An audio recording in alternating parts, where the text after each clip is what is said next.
Assalamualaikum warahmatullahi wabarakatuh. Semoga Allah senantiasa berikan kemudahan kepada kalian para penuntut ilmu terkhusus di kelas 12. Baik, hari ini Bapak akan menjelaskan sekaligus mereview latihan soal ujian sekolah untuk persiapan kalian menghadapi US mata pelajaran PAI tingkat SMA ataupun SMK. Semoga dengan video pembahasan soal ini kalian bisa dimudahkan, dilancarkan, dan hasilnya nanti memuaskan. Jangan lupa like, komen, dan subscribe terlebih dahulu. Baik, kita mulai. Untuk kali ini kita akan bahas soal per soal yang akan diprediksikan muncul di ujian sekolah di mata pelajaran PAI. Baik, kita mulai saja dari mulai nomor yang pertama. Kita lihat di surat Al-Hujurat ayat 12. A'udzu billahi minasy syaithanir rajim. Bismillahirrahmanirrahim. Inna jatanibu katsiran minadh-dhann. Ya ayyuhalladzina amanu ba'dadh-dhanni ismu. Nah, kita langsung saja ke ayatnya. Terjemah yang tepat untuk kalimat yang digarisbawahi pada ayat di atas adalah kira-kira yang mana? Nah, ini berarti yang ini ya, istanibu katsiran minadh-dhann. Zon nih kata kuncinya zon, berarti zon itu artinya sangka, ya sangkaan. Istanibu jauhilah ya kalian dari kebanyakan prasangka. Jadi jawabannya adalah A. Oke, lanjut ke nomor 2. Ada surat Al-Isra ayat 32. Wala taqrabuz zina innahu kana fahishatan wa sa'a sabila. Hukum tajwid yang terdapat pada ayat yang bergaris bawah adalah, nah, kira-kira yang mana nih?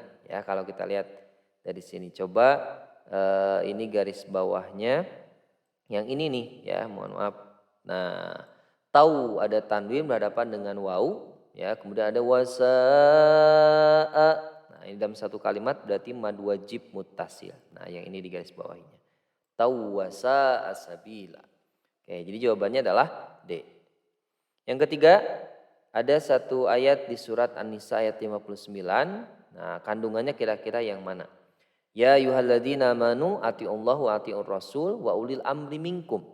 Nah, ini adalah perintah tentang menaati atasan ya selama dalam hal yang sejalan dengan aturan Islam, maka harus ya, karena taat itu ada taat pada Allah ya, atiullah wa atiur rasul pada rasul, dan terakhir pada ulil amri selama sejalan dengan aturan Islam. Jadi jawabannya adalah A.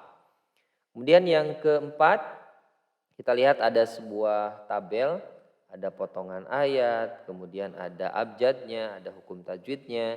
Nah, kira-kira pasangan potongan ayat dan hukum tajwid yang benar pada tabel di atas adalah, kita coba ya. Satu, wa anzalna, wa ang ini masuknya kemana? Wa anzalna ilaika. Nah, kira-kira ini berarti satu dengan majais munfasil. Karena anak di sini ada majaisnya.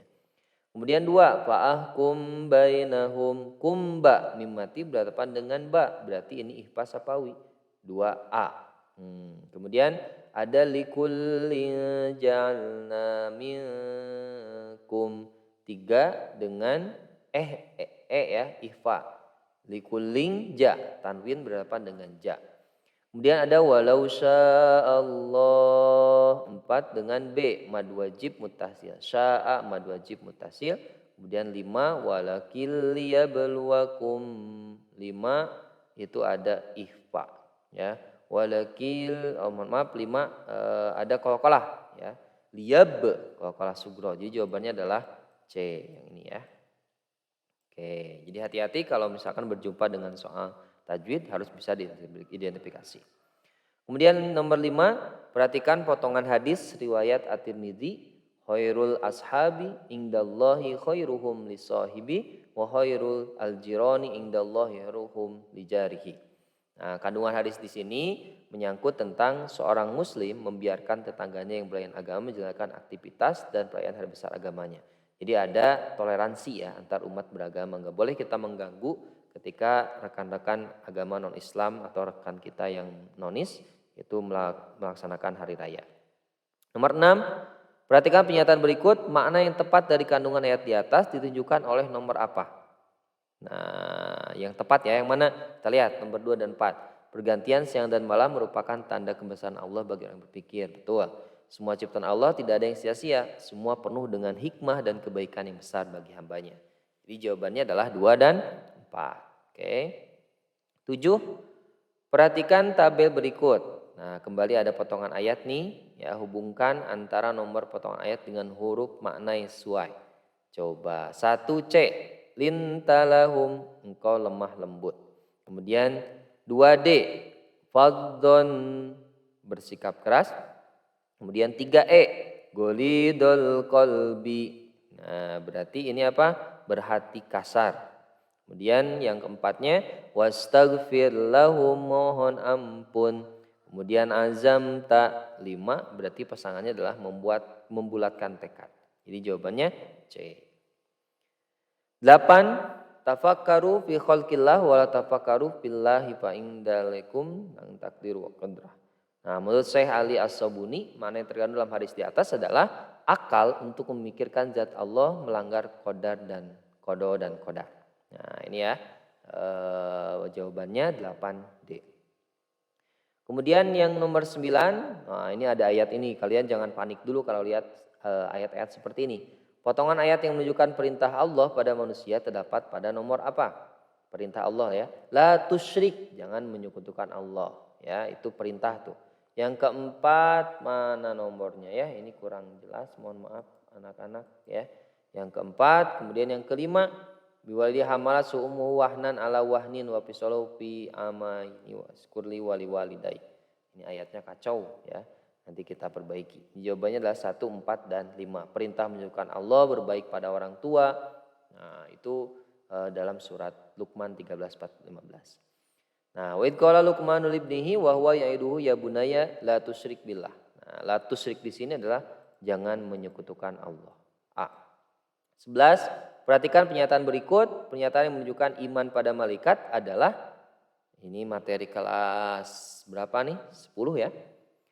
Pernyataan menunjukkan iman pada malaikat adalah 3, 4, dan 5. Senantiasa berusaha memperbaiki bacaan Quran, belajar tahsin, tajwid, meyakini adanya malaikat, meyakini bahwa malaikat diciptakan dari cahaya. 11E. 12. Salah satu bagian dari literasi sekolah, setiap hari diadakan pembiasaan tadarus dan tilawah. Sebagai upaya meningkatkan ketakwaan pada Allah, narasi di atas termasuk berlaku mencerminkan iman pada kitab. Iqra, baca. Nah, kitab Al-Quran ya. 13. Muncullah banyak problematika kehidupan dalam masyarakat seperti tawuran, prostitusi, pelecehan, tindakan kekerasan, semakin jauh dari Al-Quran. Oleh karena itu, sebagai seorang mukmin kita harus berperilaku yang mencerminkan beriman pada kitab-kitab Allah dengan cara. Nah, caranya seperti apa anak-anak? Caranya adalah tiada lain menjadikan Al-Quran sebagai pedoman hidup. Kemudian 14, Allah mewajibkan manusia untuk beriman pada Rasul yang diutus Allah. Sebagian Rasul dikisahkan dalam Al-Quran dan sebagian yang lain tidak dikisahkan. Ayat berikut yang bukan tanda-tanda beriman pada Rasul yaitu mengimani para Rasul yang dikenalkan saja. Nah, itu tidak tepat ya, karena kita wajib beriman kepada seluruh Rasul dan Nabi yang diturunkan oleh Allah. 15, hari akhir adalah hari hancurnya segala kehidupan. Ini materi kelas 12 semester 1 ya.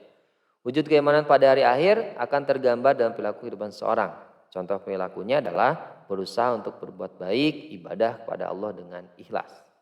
16, pernyataan yang menunjukkan hikmah beriman pada hari akhir kira-kira yang mana? 1, pengingat bahwa suatu hari nanti dunia akan berakhir, betul. Memotivasi manusia untuk selalu beramal soleh, betul. 5, tuntunan dalam bersikap dan bertindak, betul. Dan yang ke-6, membiasakan hidup berhati-hati. Jadi yang salah yang mana? Nah, ini yang 4 ya. Jadi 1, 3, 5, dan 6. 17, perhatikan pernyataan berikut.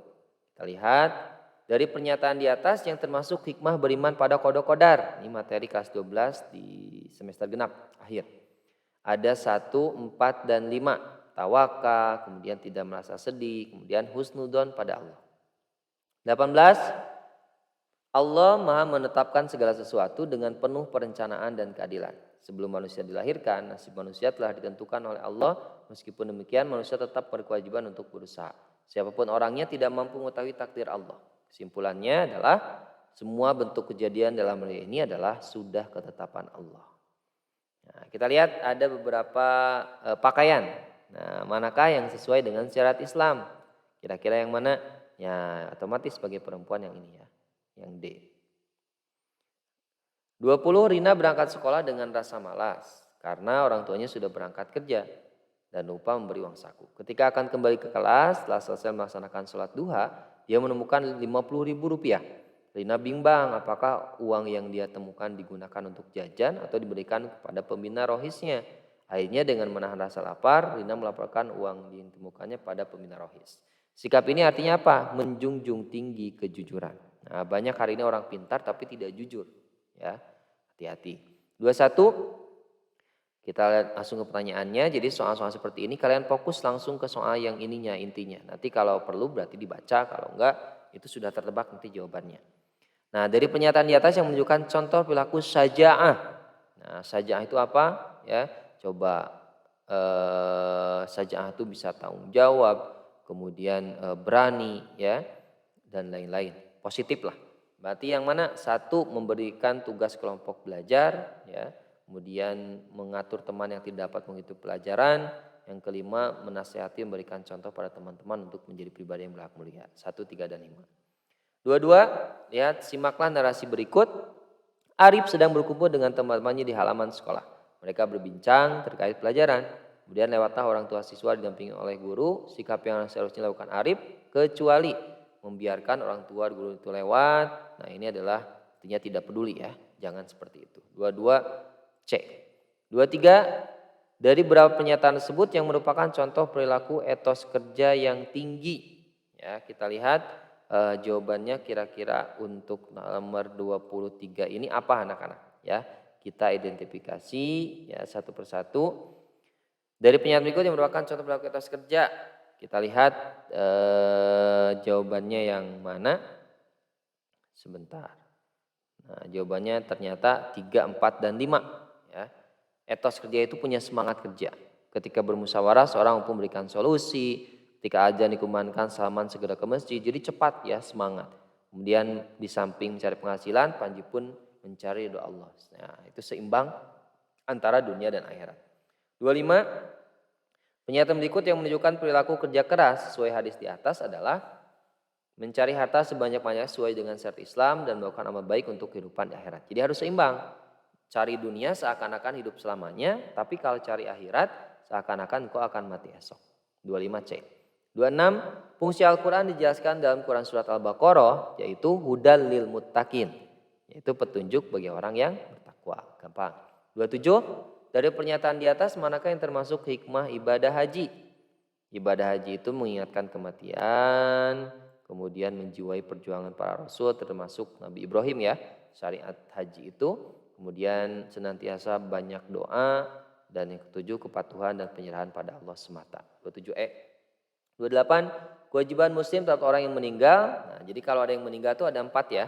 1, dimandikan, dikafani, disolatkan, dan dikuburkan. Nah, itu kewajiban. Ya, fardunya fardu kifayah. Bisa diwakilkan. 29, lihat ada materi tentang kelas 11 nih. Ya, ada dakwah, khutbah, tablik, bedanya apa? Pasangan yang benar dari syarat khutbah, tablik, dan dakwah adalah 1B, khutbah itu dilaksanakan di waktu duhur, jelas. Kalau subuh nggak sah. Kemudian 2A, tablik bersifat mengajak, tablik akbar. Nah, bebas kan ya, dimanapun. Kemudian 3C, dakwah bersifat menyampaikan, interaksi, dan tidak menghasut. Jadi jawabannya B. 30, dari uraian tersebut jenis produk perbankan syariah yang dimaksud adalah suatu ketika salah satu bank syariah memberikan sosialisasi pada pelaku bisnis tentang bentuk-bentuk kerjasama. Nah, kerjasama di sini sudah ada kata kuncinya. Jadi kerjasama ini dalam Islam dikenal dengan musyarakah. 30C. 31, ada beberapa pernyataan. Coba kita apa maksud ayat ini atau soal ini. Dari pernyataan tersebut, pernyataan yang termasuk dalam prinsip transaksi ekonomi yang paling tepat adalah 1, 3, 4. Kita lihat setiap transaksi hendaknya dilandasi dengan niat yang baik ikhlas, betul. Setiap transaksi pada dasarnya mengikat orang melakukan transaksi itu, betul. Kemudian yang nomor 4-nya kita lihat setiap transaksi harus dilakukan secara sukarela. Nah, jadi tidak boleh ada unsur paksaan. Jadi jawabannya adalah E. Kemudian 32, seorang pemuda berusia 25 tahun berkeinginan untuk menikah, tapi secara ekonomi kondisinya belum memadai. Agar terhindar dari perbuatan dosa, nah harus gimana? Banyak berpuasa kalau memang belum mampu. 32E, ini bab pernikahan ya. Kemudian masih tentang pernikahan, materi kelas 12. Calon mempelai pria dan wanita, wali saksi dan jauh kubur dalam pernikahan termasuk ke dalam kategori ada calon laki-laki, perempuan, ada wali, saksi, ijab kabul. Ini adalah rukun nikah wajib. Kalau nggak ada nggak sah nikahnya. 34, melalui pernyataan tersebut yang termasuk hikmah pernikahan adalah terpeliharanya kehormatan dari zina, kemudian mendapatkan keturunan. Yang keempat, terwujudnya ketentraman, kasih sayang dan cinta. Sakinah, mawadah, warahmah. Nah itu. 34B. 35, dari sisi hukum faraid, nah ini ilmu waris ya, materi kelas 12 juga.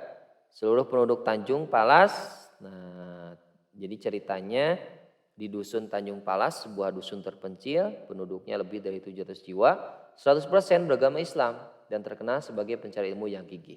Tetapi tidak satupun warga belajar ilmu faraid. Karena itu saat ketua kampung itu meninggal, mereka tidak tahu cara mengurusnya.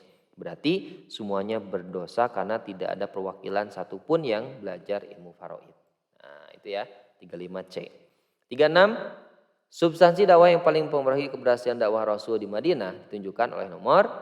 Jadi Nabi itu dakwah di 2 tempat, ada di Mekah dan di Madinah. 1, membina persaudaraan kaum Ansor Muhajirin. 2, memberikan jaminan bagi pemeluk agama lain untuk dapat hidup bersama. Dan ketiga, mendirikan masjid, yaitu Masjid Nabawi, Kuba, dan lain-lain lah. 36A.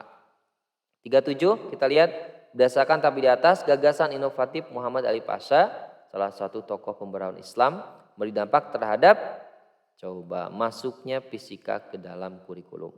Nah, ini peran besar dari Muhammad Ali Pasha. 38, Islam masuk ke Indonesia terus berkembang pesat sehingga menjadi agama yang dipeluk mayoritas rakyat Indonesia. Faktor-faktor yang menyebabkan agama tersebut dapat diterima dan berkembang dengan pesat Indonesia adalah kecuali penaklukan dengan cara berperang. Tidak ya, Islam itu tidak mengajarkan perang. Tapi Islam tidak boleh diam kalau misalkan diusik dan lain-lain. 39, faktor-faktor yang menyebabkan perkembangan Islam pesat yaitu, coba kita lihat nomor satunya apa? 1, karena ritual ibadah Islam sangat logis. Ya, jadi masuk akal. Kemudian aturan dalam Islam bersifat fleksibel. Kemudian dakwah dilakukan dengan santun dan bijaksana. Itu yang menarik orang-orang untuk masuk ke Islam. Terakhir nomor 40, pada abad pertengahan perkembangan Islam sangat pesat. Maju terutama di bidang ilmu pengetahuan. Pernyataan di bawah ini tidak termasuk faktor eksternal yang menyebabkan kemajuan Islam pada abad pertengahan. Nah, apa ini jawabannya? Adanya peluang pada orang-orang non-Arab untuk menduduki jabatan. Oke, untuk esai gambarnya seperti ini. Biasanya ada ayat Quran, kalian disuruh untuk mengisi isi kandungan, kemudian dijelaskan implementasinya dan lain-lain. Ada juga materi Asmaul Husna, entah itu pengertian, kemudian kandungannya, lebih kepada pengembangan dan lain-lain. Kemudian ada juga biasanya studi kasus ya, yang bisa kalian identifikasi, entah itu berbentuk tentang soal hukum waris ya. Ini selalu ada. Ya, kemudian bagaimana tentang kemajuan Islam dan lain-lainnya. Itu saja anak-anak, mudah-mudahan membantu sekaligus tercerahkan, mendapatkan manfaat dari materi yang Bapak sampaikan. Terima kasih, sangat Bapak doakan semoga kalian berikan kelancaran. Assalamualaikum warahmatullahi wabarakatuh.